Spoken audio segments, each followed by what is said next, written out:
दौरान पीटीआई जो लीडरशिप है उसकी गिरफ्तारियां शुरू हो चुकी हैं, जिसके अंदर शुएब शाहीन हो गए, शेर अफजल मरवत और बैरिस्टर गौहर जो पीटीआई के चेयरमैन भी हैं उनको गिरफ्तार कर लिया गया। बैरिस्टर गौहर को पार्लियामेंट लॉजेस के बाहर से गिरफ्तार किया है, जबकि शेर अफजल मरवत को दफा 54 के तहत गिरफ्तार किया और शुएब शाहीन जो है मकामी रहनुमा है उनको भी गिरफ्तार कर लिया और पीटीआई के सीनियर रहनुमा है उनकी भी गिरफ्तारी अमल में लाई गई है। सूरत हाल कुछ यूँ है, ये गिरफ्तारियां क्यों हुई हैं? सबसे पहले आपको बताते हैं कि 8 सितंबर को पीटीआई ने जलसा करने का ऐलान किया और उन्होंने अपना दावा पूरा किया, क्योंकि उन्होंने कहा था कि अगर एनओसी हमारे पास हो या ना हो हम ये जलसा कर के रहेंगे। और उसके बाद गुज़श्ता रोज़ इंतजामिया ने पीटीआई को जलसा करने की इजाज़त दी, जिसके अंदर टाइम था 4 से लेकर 7 बजे तक। लेकिन आपको पता है ये जलसा तकरीबन रात 11 बजे तक जारी रहा, जिसके अंदर जो वज़ीर आला केपी है अली अमीन गंडापुर वो भी आए और वो ताख़ीर से पहुंचे और उसी तरीके से उन्होंने जो अपनी जलसे के दौरान तकरीर की वो बड़ी सख्त थी, जिसके अंदर उन्होंने मुतादिद कहा कि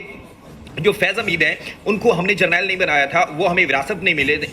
में नहीं मिले थे और वो हमें जहेज़ में भी नहीं मिले थे। और उसके साथ साथ उन्होंने कहा कि अगर वो अच्छा काम करता है तो ठीक है आपका है, अगर वो बुरा काम करता है तो वो हमारे ज़िम्मे में खाते में डाल दिया जाता है। और उसके साथ साथ उन्होंने ये भी कहा था कि अगर आप अपना इदारा ठीक नहीं करेंगे तो हम करेंगे और साथ हम अपने बानी जो पीटीआई हैं इमरान खान उनको भी हम रिहा करवा लेंगे। तो आज सुबह के वक्त जब डेवलपमेंट हुई तो उस वक्त मैं लाइव था, तो ये सारी सूरत हाल हुई कि इस्तगासा तैयार किया गया, जिसके अंदर बैरिस्टर गौहर और मकामी जो रहनुमा हैं वहाँ पर इस्लामाबाद के अंदर उनके नाम नामजद किए गए और उसके बाद अब गिरफ्तारियां जो हैं वो बाकायदा तौर पर शुरू कर दी गई हैं। और जो अभी इत्तलात आ रही हैं उसके मुताबिक जो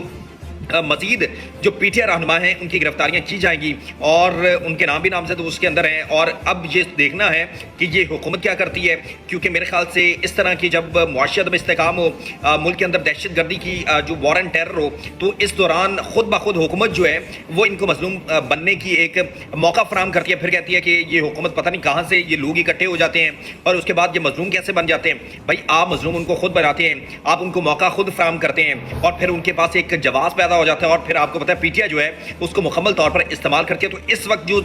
जो ताज़ा तरीन डेवलपमेंट है उसके मुताबिक जो अफजल मरवत हैं उनको भी गिरफ्तार कर लिया गया है, बैरिस्टर गौहर को भी गिरफ्तार कर लिया गया और शुएब शाहीन को भी गिरफ्तार कर लिया गया है।